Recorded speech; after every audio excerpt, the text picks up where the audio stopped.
다시 한번 이 말씀 나눌 수 있게 하신 하나님께 너무 감사하고 또 우리 불러주신 목사님과 교회 앞에 감사하고 우리 전도사님들 또 찬양으로 섬겨주신 분들, 안내로 섬겨주신 분들, 또 음으로 양으로 이렇게 함께 섬겨주신 생명의 길 성도님들 모든 분들께 감사를 드립니다.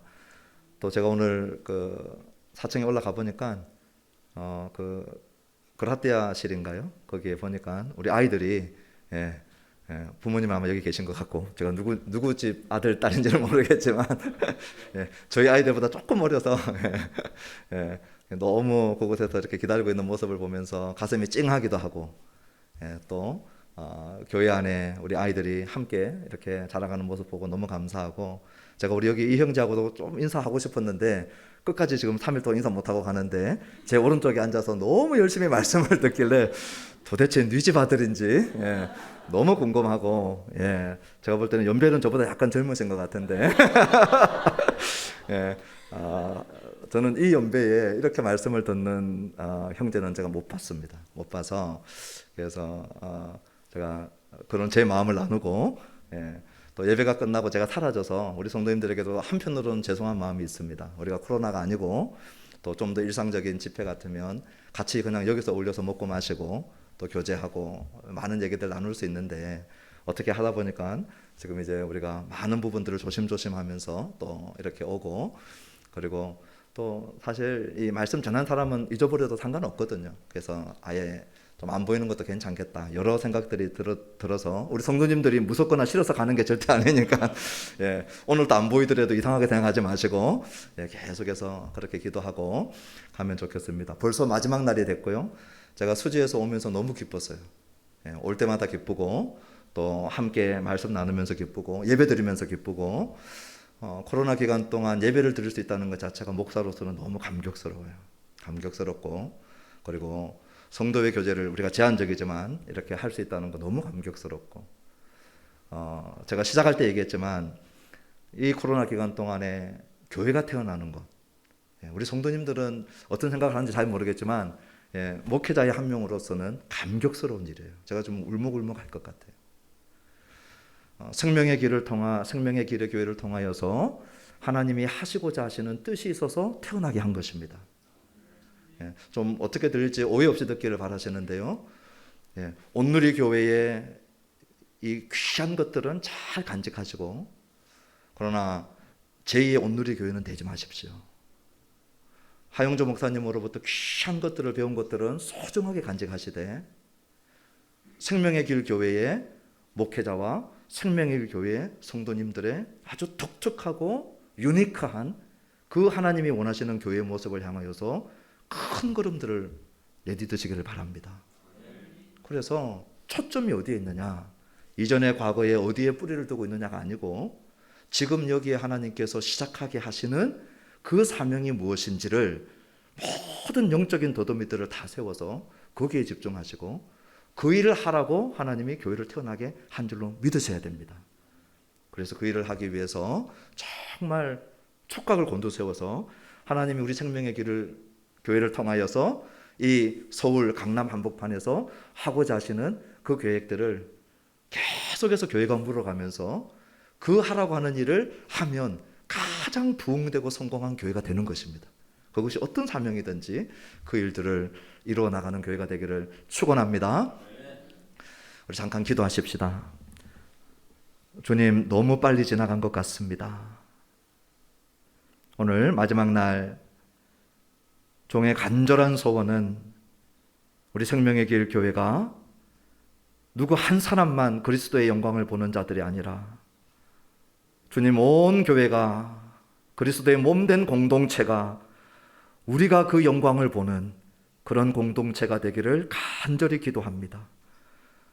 아버지 하나님, 십자가를 생각할 때마다 영광스러운 십자가로 보여지는 역사가 있게 되기를 기도합니다. 이제 그 영광스러운 십자가, 그 영광스러운 주님, 그 영광스러운 복음 우리에게 맡겨주셨는데, 아버지 하나님, 영광스러운 복음의 종의 사명을 감당하는 생명의 길 교회 되도록 우리 목사님, 전도사님, 장로님, 권사님, 우리 성도님들, 우리 주일학교 아이들, 중고등부 청년들 한 영혼 주님 붙드셔서 아버지 하나님 그 영광스러운 사명을 잘 감당하도록 격려하시고 은혜 주시고 채우시고 계속해서 함께하여 주옵소서. 예수님의 이름으로 기도합니다. 아멘. 오늘 본문은 고린도후서 4장의 말씀을 가지고 나눌 텐데 저와 여러분들이 시작할 때 한 군데만 구약으로 돌아가서 보기를 원하는 곳이 있습니다. 출애굽기 34장입니다. 우리 성경책을 가지고 오신 분들은 출애굽기 34장을 펴시고 29절로부터 35절의 말씀을 보기를 원합니다. 출애굽기 34장 29절로부터 35절의 말씀입니다. 왜냐하면 출애굽기 34장에 모세가 시내산에서 내려올 때 그 상황과 오늘 저와 여러분들이 읽었던 고린도후서 4장, 그 4장의 문맥과 이어지는 3장의 내용이 다릅니다. 그래서 우리 짧은 시간 간략하게만 볼 것입니다. 먼저 우리 출애굽기 34장 29절의 말씀을 같이 한번 읽어보면 좋겠습니다. 모세가 그 증거의 두 판을 모세의 손에 들고 시내산에서 내려오니 그 산에서 내려올 때에 모세는 자기가 여호와와 말씀하였으므로 말미암아 얼굴 피부에 광채가 나나 깨닫지 못하였더라. 여기까지는 우리가 다 아는 장면입니다. 하나님의 영광을 본 유일한 사람, 그리고 하나님의 영광의 비침을 받은 유일한 사람, 그가 자기 얼굴에 이 영광의 광채가 나는지는 모르고 시내산에서 내려오고 있습니다. 30절입니다. 아론과 온 이스라엘 자손이 모세를 볼 때에 모세의 얼굴 피부에 광채가 남을 보고 그에게 가까이 하기를 두려워하더니, 그 얼굴 피부에 광채 나는 모습을 보고 이스라엘이 모세 앞으로 나오는 것을 두려워했어요. 31절입니다. 모세가 그들을 부르매 아론과 회중의 모든 어른이 모세에게로 오고 모세가 그들과 말하니, 아론을 부르고 회중의 어른을 불렀어요. 모든 회중을 부른 게 아닙니다. 32절. 그 후에야 온 이스라엘 자손이 가까이 오는지라 모세가 여호와께서 시내산에서 자기에게 이르신 말씀을 다 그들에게 명령하고, 33절. 모세가 그들에게 말하기를 마치고 수건으로 자기 얼굴을 가렸더라. 34절입니다. 그러나 모세가 여호와 앞에 들어가서 함께 말할 때에는 나오기까지 수건을 벗고 있다가 나와서는 그 명령하신 일을 이스라엘 자손에게 전하며, 35절 마지막 절. 이스라엘 자손이 모세의 얼굴의 광채를 보므로 모세가 여호와께 말하러 들어가기까지 다시 수건으로 자기 얼굴을 가렸더라. 이스라엘 백성들에게 나와서 말할 때는 수건으로 가렸어요. 그리고 여호와께 돌아가서 여호와하고 대화할 때는 수건을 벗었어요. 그것이 출애굽기 34장에서 말씀해주고 있는 내용이에요. 그런데 오늘 고린도후서로 우리가 돌아와가지고 우리가 읽고 있는 4장 바로 앞에 몇 장이 있을까요? 위대한 진리를 우리가 지금 함께 보고 있는 것이죠. 4장은 3장에 이어서 시작되어지는데 고린도후서 3장 13절을 읽어보면 우리가 방금 읽었던 이 내용하고 다른 내용으로 들려지는 내용이 나옵니다. 우리 고린도후서 3장 13절을 한번 읽어보십시다. 시작.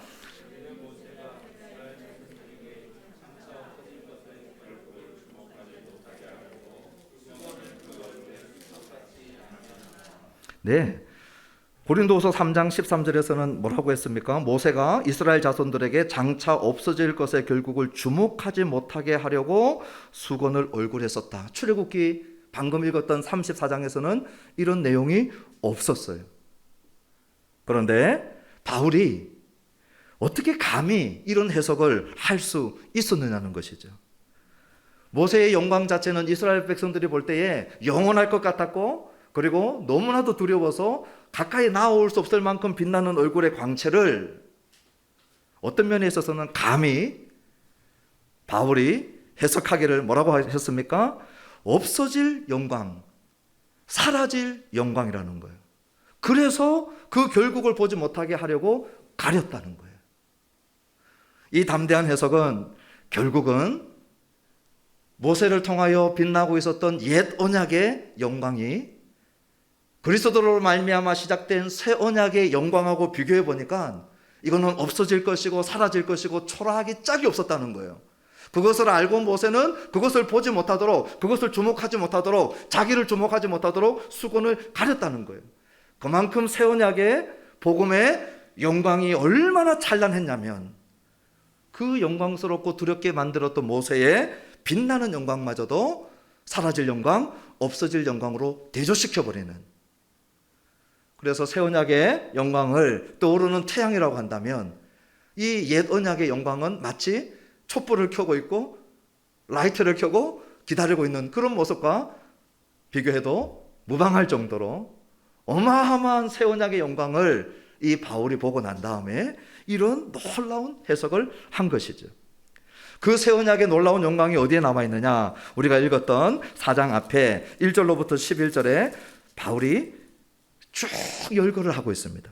제가 시간 때문에 다 하지 않겠지만요, 옛 언약은 어디에 새겨졌습니까? 돌판에 새겨졌어요. 이 돌판에 새겨진 옛 언약의 한계가 뭔지 아십니까? 율법의 내용은 있는데 율법을 작동시킬 마음이 움직이지 않는 거예요. 하나님을 사랑하라고 하는 율법은 그대로 있는데 내 마음이 하나님을 사랑하지 않는 거예요. 하나님을 예배하라고 하는 율법은 있는데 내 마음은 하나님을 예배하지 않는 거예요. 그런데 외형적으로는 그렇게 할 수 있어요, 없어요? 얼마든지 할 수 있어요. 얼마든지 겉으로는 하나님을 예배합니다, 하나님을 사랑합니다 하지만 내 마음은 하나도 움직이지 않는 상태가 옛 언약에서는 가능한 일이었어요.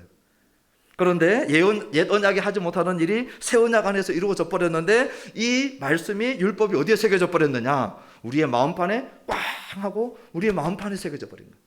우리의 마음의 동기가 바뀌어진 거예요. 그래서 누가 예배하라 하지 않는데 예배하고 있는 거예요. 아무도 안 보는데도 나와서 기도하고 있는 거예요. 아무도 없는데 혼자서 골방에서 큐티하면서 주님 사랑해요 찬양하고 노래 부를 수 있는 거예요. 기억하실 것은 돌판에 새겨진 것이거든 마음판에 새겨진 것이든 둘 다 똑같은 율법입니다. 우리가 이것을 놓치면 안 됩니다.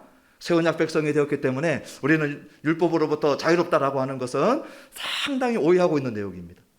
하나님의 말씀이 우리 마음판에 새겨져서 옛 언약 백성들이 하지 못했던 놀라운 일들을 이루어가는 것이 새 언약 백성들이 하는 일입니다. 그래서 구약 성경을 가장 잘 요약해 놓은 성경신학적 요약이 제가 볼 때는 두 군데가 있는데, 구약은 느헤미야 9장입니다. 여러분 느헤미야 9장 가보십시오.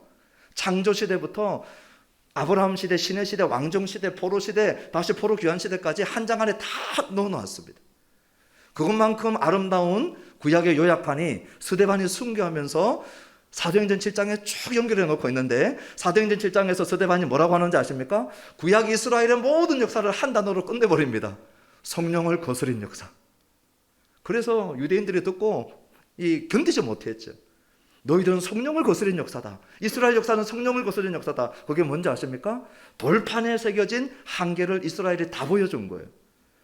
그러나 새 언약 시대가 되어져서 예수 그리스도의 복음이 성령으로 말미암아 우리 신자들의 심령 속에 마음판에 새겨진 이 역사가 일어날 때는 어떤 일이 일어나느냐? 그 말씀을 향하여 순종하고자 하는 마음의 동기와 변화가 일어난 존재가 새 언약 백성이라는 거예요. 너무 안타까운 것은 새 언약 백성인데 옛 언약 백성처럼 살아가는 것이 너무 자연스러워져 버렸어요. 실패하고 범죄하고 마음으로도 주님 사랑하지 않고 억지로 예배드리는 거, 그게 신앙생활이야.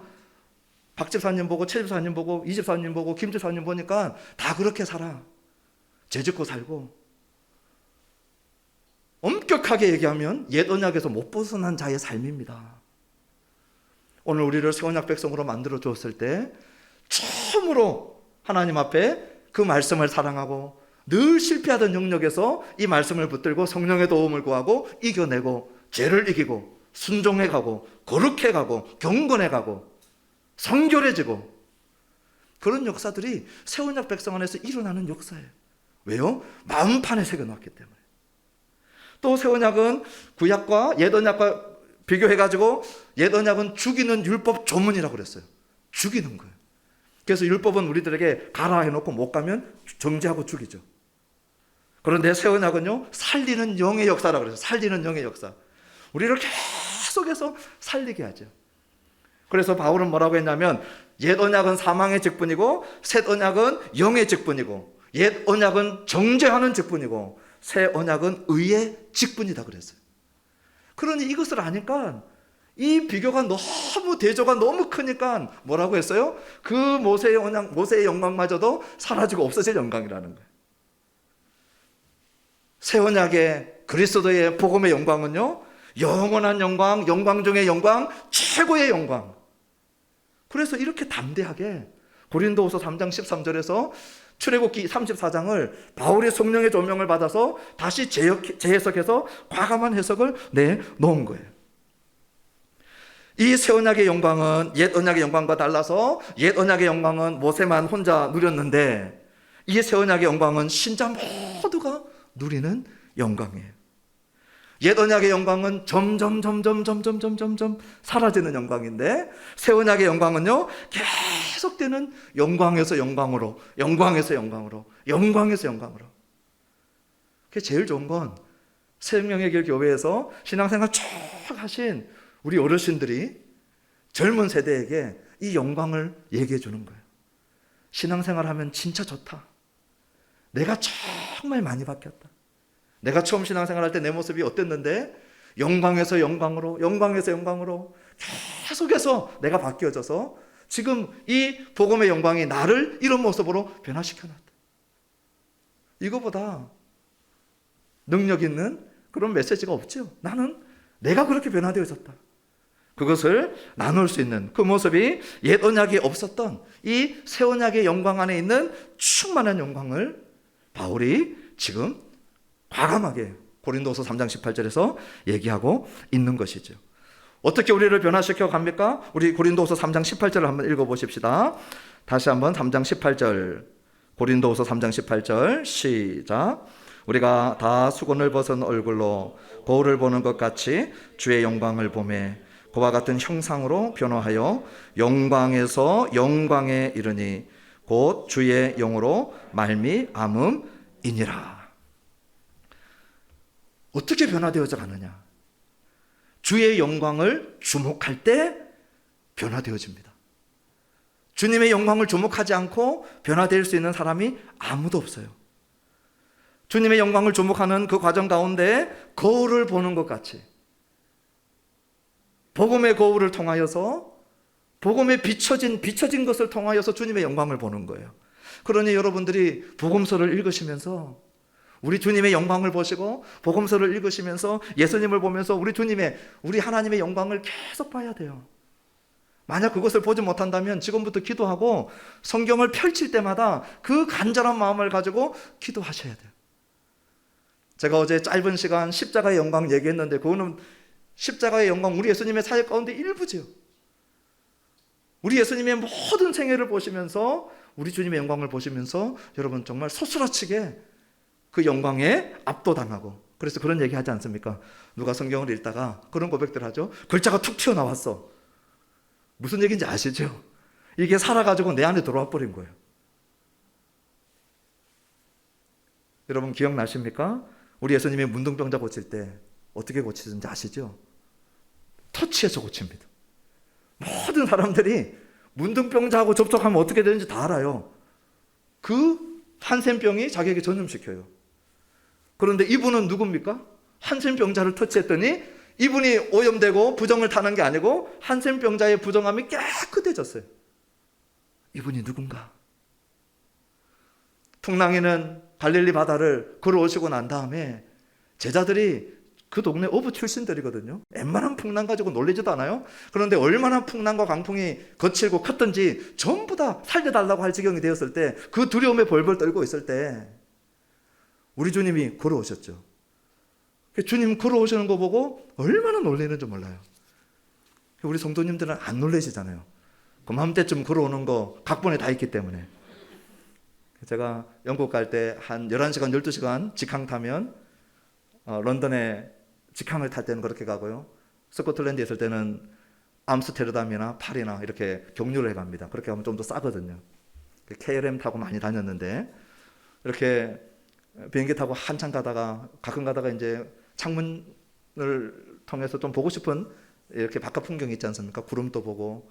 그런데 누가 걸어오면 지금 누가 걸어올 때가 아니잖아요. 네. 그때는 좀 놀래는데 복음서에서 주님 바다 위로 걸어오는 것쯤이야 우리는 전혀 놀라지 않죠. 더 놀라운 건요, 말씀으로 파도와 바람을 잠잠하게 시켜버려요. 제자들이 여러분 마가복음 4장 보시면요, 풍랑 때문에 두려워하는 것보다 더 두려워합니다. 언제요? 풍랑이 잠잠해졌을 때. 그 옆에 누가 계셔요? 주무시다가 일어나신 예수님 계시잖아요. 그분 말씀 한마디에 풍랑과 파도가 잠잠해진 걸 보고 심히 두려워하더라 그랬어요. 그러면서 한마디 합니다. Who is this? 이분 누구신가? 저는 복음서 읽으면서, 신약 성경 읽으면서요, 우리 예수님의 영광의 빛이 이 성경에서 계속 새어나와요. 너무 많은데 시간 때문에 다 할 수는 없지만요. 예를 들면 베드로가 고넬료 집에 들어갔을 때 고넬료가 베드로가 온 걸 보고 그 앞에 엎드려 절합니다. 그때 베드로가 얼마나 당황하는지 몰라요. 아니 나도 너희와 똑같은 사람이라 하고 이렇게 세웁니다. 안절부절합니다. 베드로가. 바울과 바나바가요, 루스드라 지역에서 발 못 쓰는 안전병이 치료하고 난 다음에 그 동네 사람들이 난리가 났죠. 제우스와 이 신들이 내려와가지고 우리가 이 앞에 제사 지내자 해가지고 그 앞에 예배하려고 몰려왔을 때 바울과 바나바가요, 옷을 찢고 우리가 너희와 똑같은 성정을 가진 사람이라 우리한테 예배하지 마라. 베드로, 바울, 신약 성경을 대표하는 사람들이 누군가가 나와가지고 그 앞에 한번 절하면 견디지 못했어요. 그런데 사복음서 보면요, 야이로의 이 회당장 야이로 와가지고 어떻게 합니까? 예수님 앞에 엎드려 절합니다. 우리 예수님 하나도 당황하지 않아요. 요한복음 9장에 보면 날 때부터 소경된 자가 우리 주님이 고치시고 난 다음에 우리 주님이 인자이신 그 그리스도인 줄 알고 난 다음에 뭐 하느냐, 내가 믿나이다 하고 그 앞에서 엎드려 절합니다. 프루스퀴네오라고 하는 예배 용어입니다. 그 단어는 요한복음에서 전부 다 예배입니다. 그 소경이 눈이 띄어지고 난 다음에 육신의 눈이 어두웠을 때는 아무것도 못 봤지만 육신의 눈만 열린 게 아니고 우리 예수님이 메시아라는 걸 알고 십자가와 부활 사건 이전에 처음으로 예수님을 예배한 자, 날 때부터 소경된 그 사람입니다. 그때 우리 예수님이, 여러분 요한복음 9장 보면요, 막 땀을 뻘뻘 흘리시면서 당황하시면서 왜 내한테 이렇게 하느냐, 베드로처럼 바울처럼 그 절을 예배를 받지 못해가지고 안절부절 하십니까? 요한복음 9장 읽어보면 우리 예수님 평안하십니다. 늘 예배받던 그분, 하나님만 예배받는 그 자리에 있는데 우리 예수님요, 편안하게 그 절과 예배를 다 받으십니다. 이분 누구신가? 우리 예수님을 볼 때마다 그 주의 영광을 계속 주목할 때마다 그 주님을 묵상하고 그 주님을 주목하고 이분이 누구신가를 묻고 성령님 보게 해주십시오, 주님의 영광을 주목할 때, 그때 우리가 그와 같은 형상으로 변화되고 영광에서 영광으로 이르는데, 그런 일들이 주님을 주목하고 있을 때 왜 일어나느냐? 3장 18절에 곧 주의 영으로 말미암음이니라. 성령이 어디에서 가장 많이 역사하는지 아십니까? 우리가 주님을 주목할 때 성령께서 우리 안에서 역사하셔요. 할렐루야. 우리가 주님을, 성령께서 우리 안에 역사하기를 원하시는 분들이 이 카리스마틱 무브먼트로 가시고 극단적인 성령 은사 운동 쪽으로 가시고 너무 안타까워요. 우리가 주님을 주목할 때, 우리가 복음에 주목할 때, 그때 성령께서 우리 안에서 가장 왕성하게 역사하십니다. 그리고 우리를 변화시키는 것이죠. 그런데 오늘 우리가 이 주님의 영광을 왜 주목하지 못하느냐? 오늘 우리가 읽었던 본문 4장 4절로 가보면 그 답이 있습니다. 우리가 주님을 주목하기를 원하는데, 그 영광을 보기를 원하는데 왜 못 보느냐? 우리 4장 4절 같이 한번 읽어보십시다. 그 중에 이 세상의 신이 믿지 아니하는 자들의 마음을 혼미하게 하여 그리스도의 영광의 복음의 광채가 비치지 못하게 함이니 그리스도는 하나님의 형상이니라. 복음을 전해보신 분들은 복음이 바로 안 받아져서 튕겨 나오는 사람들을 만납니다. 그런 경험을 여러 번 하고 나면 복음 전하는 게 되게 두려워지고 힘들어집니다. 또 복음 전하기 되게 힘들고 두려워하는 이유 중에 하나는 또 뭐가 있냐면요, 내가 오늘 이 복음 전했다가 그동안 이 사람하고 좋은 관계에 있었는데 괜히 복음 전해가지고 이 관계가 깨어지면 어떻게 하나, 그런 두려움들이 있어요. 그래서 괜히 그런 이 위험을 초래하는 것보다는 그냥 내가 복음 안전하는 게 낫겠다 하고 안전하기도 해요. 또 간혹 가다가 복음 전해보면 이 고수들을 만날 때가 있습니다. 고수들. 엄청 어려운 질문을 하시는 분들이 있어요. 그래서 같이 전달을 갔다가 어려운 질문 받고 난처해서 내가 답도 못하면 이게 무슨 창피인가. 그래서 이 복음을 안전하려고 하고 복음 전해도 잘 되지 않는 그런 실패의 경험들이 이 복음 전하는 게 진짜 어렵구나 이런 생각을 하게 될 때가 많아요. 아마 우리 성도님들도 복음 전해보신 분들은 그게 무슨 말인지 아시는 분들 계실 거예요. 그런데 진짜를 못 봤어요. 복음 전도하기를, 복음을 통하여 누군가를 생명으로 데리고 나오는 것은 어려운 게 아니고 불가능한 겁니다. 어려운 게 아니고 우리의 힘으로는 가능하지 않는 일입니다. 왜냐? 오늘 4장 4절에 보니까 그 중에는 3절에 나와 있는 망하는 자들이에요. 복음이 가리워진 자들이에요. 그 망하는 자들에게 가리워졌는데 그 가리워진 자들 중에 무슨 역사가 일어나고 있느냐? 이 세상 신이 믿지 아니하는 자들의 마음을 혼미하게 하고 있다는 거예요. 이 세상 신은 우리 어제 보았던 사탄입니다. 우리 예수님이 십자가에서 이 세상 신을 쫓아냈죠. 다시는 우리를 정죄할 수 없고 다시는 하늘 청산법정에 들어갈 수 있는 출입금마저도 다 박탈시켜 놓았지만 머리가 박살이 난 채로 지금 이 아에르라고 하는 이 땅과 공중권세 잡고 활개치고 있는 우리 예수님이 재림하실 때 데살로니가전서 보시면 마지막 우리 예수님이 우리를 공중에서 만나 주시는데 그 아에르 지역에서 우리 예수님이 와서 마지막 남아있는 사단의 영역들을 다 정복해 버리십니다. 그때까지 우라노스에서 쫓겨난 이 사탄이 무슨 짓을 하는지 아십니까? 모든 남은 에너지를 다 집중시켜가지고 믿지 아니하는 자들의 마음을 혼미하게 만듭니다. 여기 혼미하게 만들라고 하는 단어는 좋은 번역이 아니에요. 왜냐하면 원어의 뜻은요, 소경이 되게 만들다. 소경이라고 하는 단어하고 똑같은 단어입니다. 남은 마지막 힘을 다 써서 이 세상 신이 마귀가 하는 짓이 뭐냐? 믿지 않는 자들의 마음을 혼미하게 소경으로 만들어버리는 거예요. 장님이 되게 만들어버리는 거예요. 장님이 되어서 못 보고 싶은 것, 절대 보지 않게 하고 싶은 게 뭐냐? 그리스도의 영광의 복음의 광채예요. 사탄이 너무 잘 알거든요. 자기가 쫓겨난 그 십자가의 승리의 영광, 그 구속의 영광, 어마어마한 영광, 이것을 신자가, 불신자가 보기만 하면 어떻게 돼요? 사단의 정체, 사단의 패배 다 드러나고 그리스도의 십자가의 승리, 영광, 구원 다 드러나니까 뭐 하고 싶은 거예요? 이거 절대 못 보도록. 그 마음을 완전히 속용되도록 누가 하고 있느냐? 헤비급 타이틀 매치 챔피언이 하는 게 아니고요. 우리하고 급이 다른, 비록 패배했지만 이 세상 신이라고 하는 그런 영물이 모든 에너지를 통해서 여기다가 다 쏟고 있는 것입니다. 그래서 아까 제가 말씀드렸던 것처럼요, 우리 CMI 사역할 때 이 본문이 우리 핵심 본문이에요. 복음을 전하는 일은 어려운 일이 아니고 불가능한 일이다. 왜냐? 이 세상 신이 관여하고 있기 때문이다. 그러면 이때까지 신앙생활하면서 만난 모든 신자들은 도대체 어떻게 신자가 되었느냐? 6절이 있습니다. 우리 6절을 같이 한번 보도록 하십니다. 6절의 말씀 같이 읽어보십시다. 어두운 데에 빛이 비치라 말씀하셨던 그 하나님께서 예수 그리스도의 얼굴에 있는 하나님의 영광을 아는 빛을 우리 마음에 비추셨느니라. 창세기 1장 1절의 말씀이 생각이 나죠. 어둠 가운데 빛이 있으라 말씀하실 때 빛이 그대로 존재하게 하셨던 그 하나님. 아무리 어둠이 강하고 아무리 어둠이 강력해도 우리 하나님께서 창조주의 주권적인 역사로 말씀하시면 어둠을 이기고 빛이 그대로 존재케 하셨던 그 하나님께서 예수 그리스도의 얼굴에 있는 하나님의 영광을 아는 빛을 우리 마음에 비추실 때, 그때 무슨 일이 일어나느냐? 예수님의 얼굴을 볼 때 하나님의 얼굴이 보이고 예수님의 얼굴에서 나는 영광이 하나님의 영광이라고 하는 것을 알아보는 역사가 그때 일어나는 거예요. 이 세상 신이 아무리 우리를 소경되게 하고 가리게 해도 창조주 하나님께서 첫 창조처럼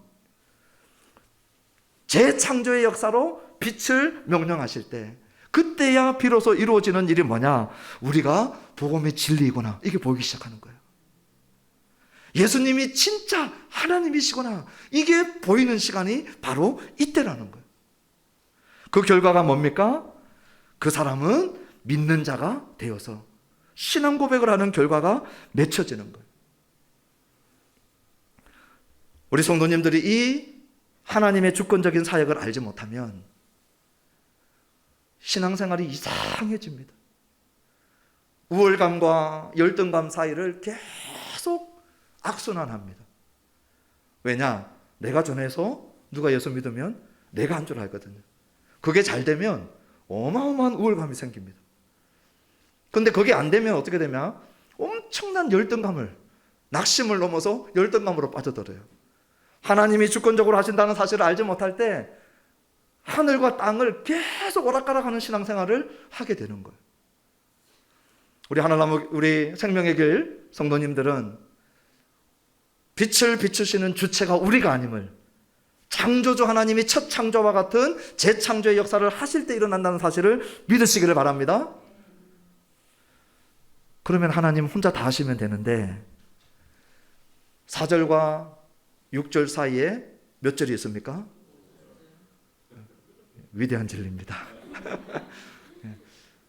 이 세상 신이 아무리 활개쳐도 창조주 하나님이 재창조의 역사로 빛을 비추면 다 끝날 것 같은데 그렇게 하지 않는다는 거예요.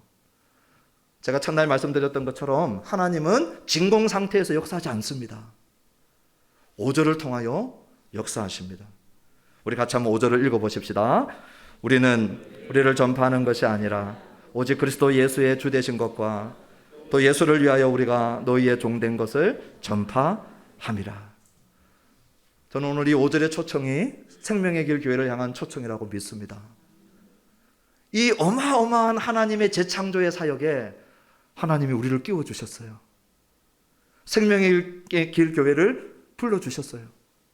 이 영광스러운 재창조의 놀라운 구속 사역에 하나님이 저와 여러분들을 부르셨다니까요. 그리고 영광스러운 그분의 종, 그분의 복음을 섬기는 그 사명을 감당하라고 저와 여러분들을 불러주셨어요. 그런데 우리는 어떻게 느끼느냐? 우리는 전부 다 자기를 질그릇처럼 느껴요. 내가 어떤 실패자인지 아십니까? 우리 주님이 아시면 저를 못 쓰십니다. 주님, 제가 얼마나 이 쏙이 없는, 알고 보면은 내실이 없는 그런 신자인지 주님 아시면 저를 못 쓰실 것입니다. 저는 신학도 하지도 않았고 제대로 교육받은 것도 없고 여러 핑계들을 대면서 오늘 우리는 우리 자신들을 바라볼 때 엄청난 이 질것과 같은 모습으로 보기 때문에 이 사역에 뛰어들지를 못해요.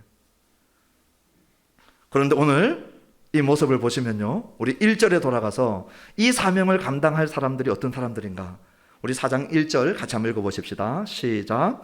그러므로 우리가 이 직분을 받아 긍휼하심을 입은 대로 낙심하지 아니하고. 자신을 보면 낙심할 것이 너무 많아요.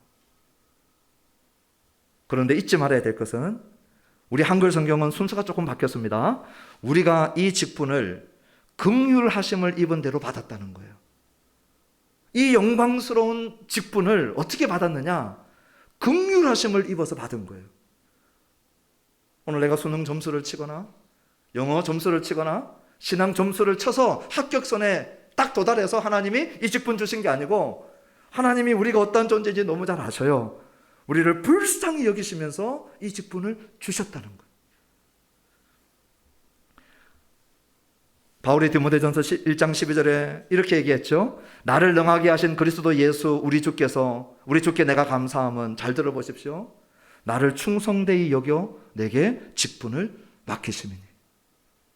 이 말의 전제는 나는 그만큼 충성스럽지 못한데, 나는 교회의 박해자요, 나는 교회를 핍박하고, 나는 복음을 저주하고, 나는 충성스러운 자가 아닌데 하나님이 나를 직분으로 부르셨을 때, 이 사명 감당하라고 부르셨을 때 어떻게 부르셨느냐? 충성되이 여겨주셨다는 거예요.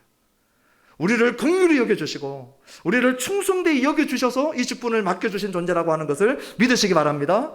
우리 연약함을 우리 주님이 알아요. 그래서 여러분들, 연약함이 드러날 때는 그대로 인정하시면 됩니다. 변명하지 않고 저 연약합니다.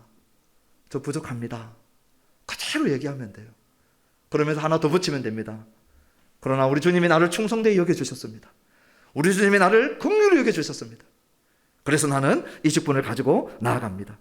그 직분을 가지고 나아가면서 2절에 우리 같이 한번 읽어보십시다. 시작. 이에 숨은 부끄러움의 일을 버리고 속임으로 행하지 아니하며 하나님의 말씀을 혼잡하게 하지 아니하고 오직 진리를 나타내므로 하나님 앞에서 각 사람의 양심에 대하여 스스로 추천하노라. 이 영광스러운 종의 사명, 복음을 전하는 이 사명을 감당할 때 그때 하지 말아야 될 것이 있습니다. 숨은 부끄러움의 일을 버리는 거예요. 어두우면 죄짓기 쉽습니다. 그런데 불이 켜지면 죄짓기 어렵죠. 영광의 빛이 계속해서 비치면 계속해서 그 빛의 비침을 받을 때마다 숨은 부끄러움 일이 드러날 때마다 뭐 해야 되는 거예요? 계속해서 버리는 거예요. 속임으로 행하지 않는다고 했습니다. 복음을 전할 때 복음을 잘 팔기 위해서 마치 이마트나 롯데마트에서 복음을 팔 때 좀 더 싼 값으로 내놓으면 더 많이 가져간다는 걸 알고 듣는 사람들이 부담스러워하는 것들을 다 빼는 거예요. 죄, 지옥, 영원한 형벌. 요즘에 이런 얘기하면 듣는 사람들 너무 부담스러워하니까 이 포스트 모던 시대에 유일한 진리, 유일한 길 이런 얘기 하지 말고 잘 팔리는 복음. 전부 다 속임으로 행하는 거다. 복음을 전할 때 그렇게 하지 말라는 거예요. 동일한 메시지로 하나님의 말씀을 혼잡하게 하지 아니하고 오직 진리를 나타내므로 성경이 얘기하고 있는 진리 그대로 드러내라. 이 복음을 사는 사람들이 이거 힘들어 하든지 안 하든지 그 부분들 다 헤아리고 잘 팔기 위해서 이거 빼고 저거 빼고 썩고 여기 혼잡하게 하는 것은 썩는 거예요. 희석시키는 거예요. 그렇게 하지 말라는 거예요.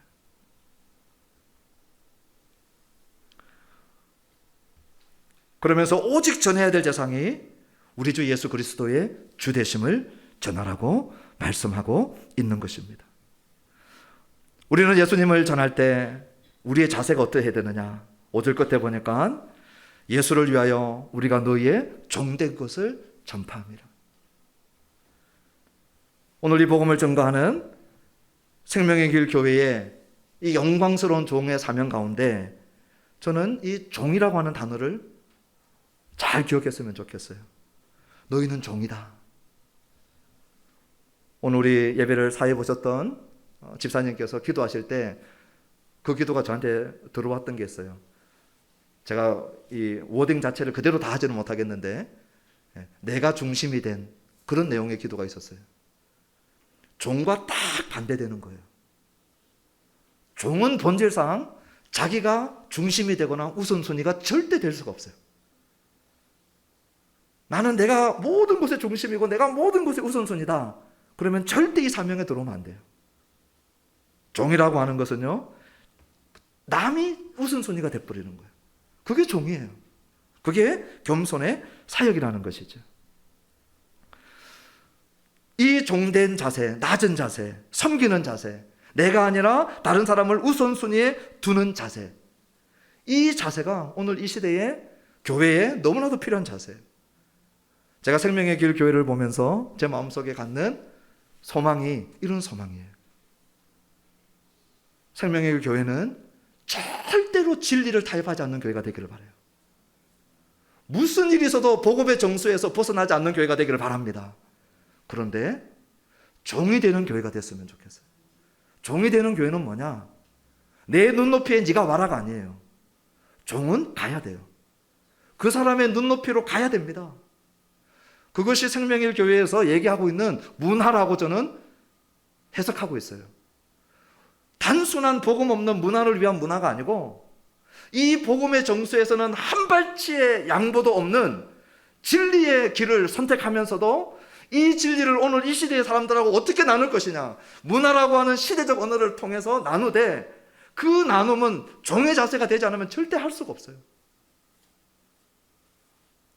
종이 되는 교회가 이 복음의 진리를 가지고 문화를 통하여 소통하고 젊은이들과 소통하고 이 시대 사람들과 소통하는 그러한 일에 종된 모습으로 섬기는 교회가 되어지기를 주님의 이름으로 축원합니다.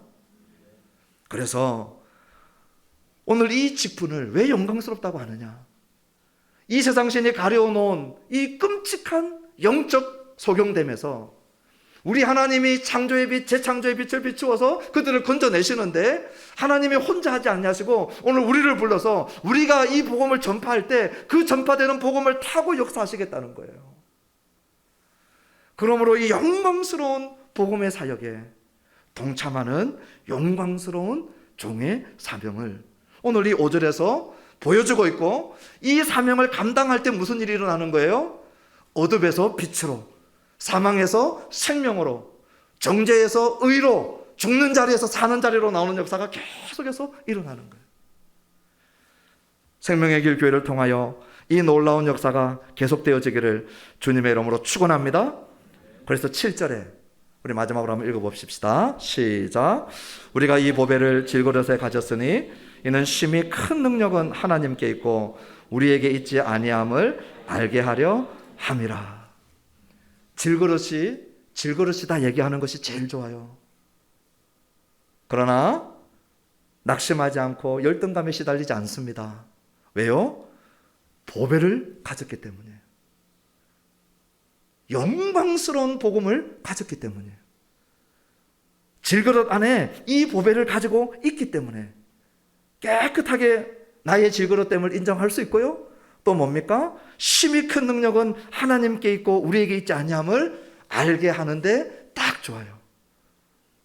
오늘 생명의 길 교회에 지금 이 자리에 마지막 3일 예배하시는 성도님들 가운데 목사님, 저는 유능하지도 못하고 잘하는 것도 없고 그런 마음 드시는 분 있습니까? 손은 들지 마시고 마음속으로만 그분이 이 영광스러운 종의 사명을 감당하기에 제일 좋은 조건을 다 갖춘 분이에요. 제일 좋은 조건을 갖추신 분이에요. 목사님, 저는 할 줄 아는 것도 별로 없고 잘난 것도 없고 아는 것도 없고 잘하는 게 아무것도 없어요. 질그릇 같아요. 우리 주님이 찾고 있는 종이에요. 왜요? 이는 심히 큰 능력이 그 사람에게 있는 것이 아닌 게 다 드러나 버려요.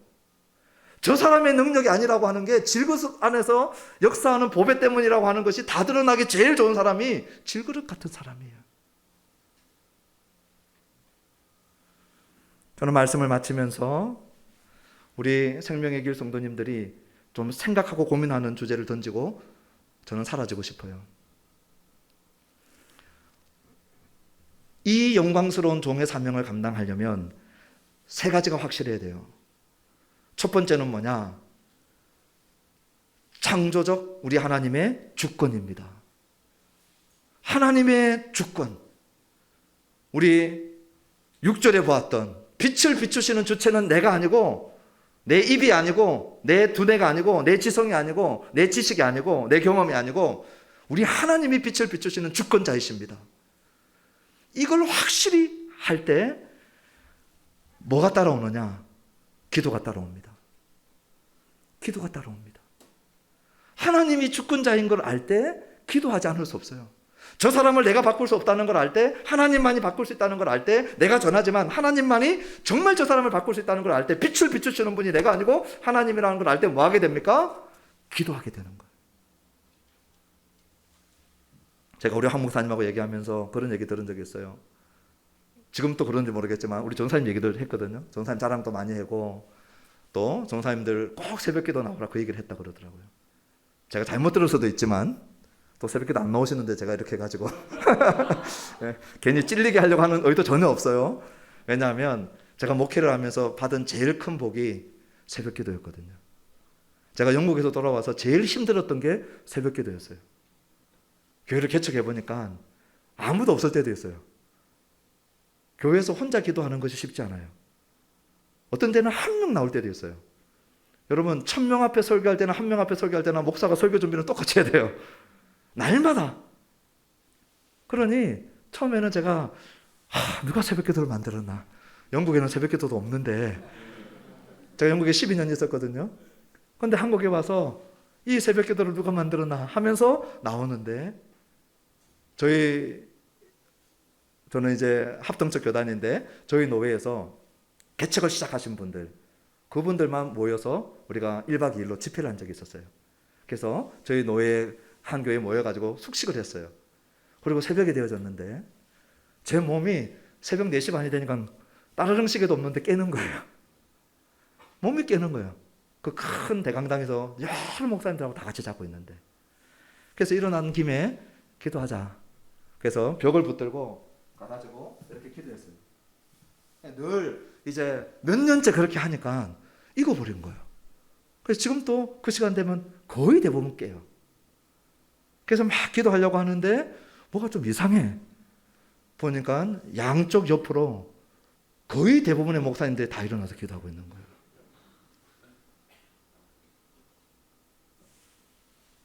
야, 한국 교회는 복 받았구나.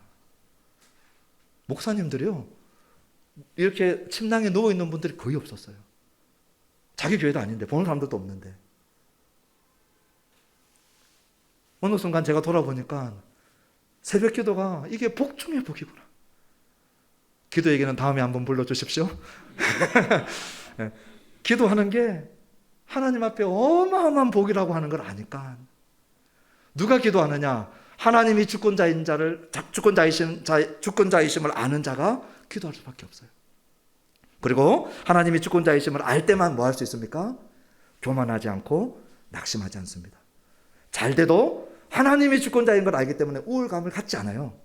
혹시 열매가 나타나지 않고 바로바로 내가 원하는 열매가 안 맺어져도 어떻게 합니까? 열등감에 주저앉지 않습니다. 왜요? 하나님이 주권자이심을 알기 때문에 그래요. 두 번째는 복음의 신실함입니다. 복음의 신실함입니다. 혼잡하게 만들지 마십시오.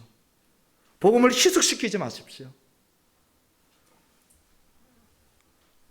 오늘 성경이 우리들에게 증거하라고 한 복음을 그대로 액면가 그대로 진리를 놓치지 않고 붙들고 나아가는 전도자로서 신실해야 되지만 복음에 더욱 신실할 수 있는 교회가 되어지기를 축원합니다.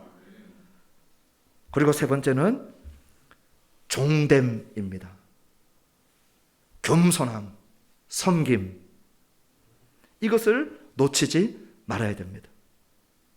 하나님의 주권을 아무리 높이고 신실한 사역자이고 복음의 신실함에 정통신학에 정통복음에 꿰뚫은 자라고 할지라도 종됨의 자세가 없으면 어떻게 됩니까? 네가 와라는 거예요. 나는 절대 가지 않겠다는 거예요. 다리를 놓는 사역, 관계를 맺는 사역, 문화를 알아가는 사역, 문화를 통하여 복음을 전하는 것을 고민하는 사역, 이런 사역 안 합니다. 종됨의 자세가 없으면 하나님의 주권 외치고 복음의 진리 외치고 정통신학 외치고 정통복음 외치고 끝. 영국 교회는 어떻는지 아세요? 영국 교회는요, 종됨의 자세는 잘 돼 있어요. 얼마나 나이스한지 몰라요, 사람들이.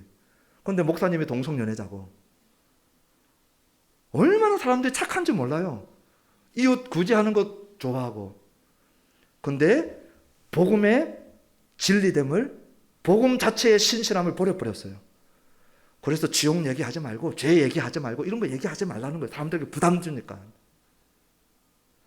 어떤 교회는요, 종됨의 자세도 잘 돼 있고요, 복음에 신실한 그런 교회가 있어요. 그런데 하나님의 주권이 없어. 그러니 기도하지 않아요. 하나님의 주권을 믿지 않으니까 기도하지 않아요. 하나님의 주권을 믿지 않으니까 잘 되면 전부 자화자찬이고 못 되면 완전히 주저앉아 버려요. 낙심하고 열등감에 시달리고, 또 조금 잘 되면 벌떡 일어나고, 조금만 기미가 안 좋으면 완전히 주저앉아 버리고. 저의 마지막 오늘 메시지를 남기면서 우리 생명의 길 교회 성도님들 생각해 보십시오. 나는 하나님의 주권과 복음의 신실함과 이 종됨이라고 하는 이 세 균형을 잘 갖추고 있는가? 혹시 어느 한 영역이 무너져 있지 않는가 보십시오. 만약에 어느 한 영역이 무너져 있다면, 주권이 무너지면 기도가 되지 않을 것이고, 기도가 중심이 되지 않을 것이고, 교만과 열등이 왔다 갔다 할 것이고, 복음의 신실함이 무너져 있으면 메시지가 자꾸 타협되거나 약화되거나 혼잡하게 만들 것이고, 종됨이 없으면 섬기는 자리로, 찾아가는 자리로, 문화를 고민하는 자리로, 이런 데로 안 들어가는 거죠. 저의 간절한 욕심, 거룩한 욕심은 뭐냐? 이 생명의 길 교회가 이 세 균형을 절묘하게 갖추는 교회가 되기를 축원합니다. 또 이 말씀을 보고 고린도후서 4장 4절 5절 6절 말씀을 보고 오늘 우리가 어디에 더 치우쳤는지, 오늘 어디가 더 모자라는지 계속해서 우리 목사님, 우리 전사님, 우리 성도님들이 이 말씀의 빛에 계속 비추어서 가장 좋은 균형점을 회복하고, 그리고 하나님의 주권과 복음의 신실함과 종됨으로 사역하는 영광스러운 종의 사명을 감당하는 그런 교회가 되어지기를 축원합니다. 그래서 이 교회를 통하여서 정말 도시형 교회, 또 이 지역에서 하나님이 이 교회만이 할 수 있는 그러한 놀라운 역사가, 생명의 역사가, 영광의 빛을 보는, 그리스도의 복음의 영광의 광채를 보는 역사들이 계속해서 일어나게 되기를 주님의 이름으로 축원합니다. 기도하십시다. 주님, 3일간 예배하며 주님 앞에 함께 모여서 은혜의 보좌 앞에서 때를 따라 돕는 은혜 먹고 마시게 하신 것 감사합니다. 주님, 생명의 길 교회를 위하여 오늘 이 셋째 날 주신 말씀, 하나님의 주권을 놓치지 않는 교회가 되게 하여 주십시오. 그래서 기도하고, 그래서 모든 영광 하나님께 돌려드리는 교회 되게 하여 주시옵소서. 주님, 복음의 신실한 교회가 되게 해 주십시오. 아무리 시대가 포스트 모던 시대로, 아버지 하나님 상대주의화되고 다원화된 시대로 들어섰다 할지라도 복음의 신실함에서 1cm도 흐트러지지 않는 교회가 되게 하여 주시옵소서. 간절히 소망합니다. 주님, 정말 종의 모습을 가진 교회가 되게 해주십시오. 찾아가고 섬기고 문화를 공부하고 그 문화를 통하여서 이 복음을 어떻게 저들과 커뮤니케이션하고 소통할 수 있는지 종이 되어서 그 사명들을 감당하는 그런 교회가 되게 하여 주옵소서. 예수님의 이름으로 기도합니다.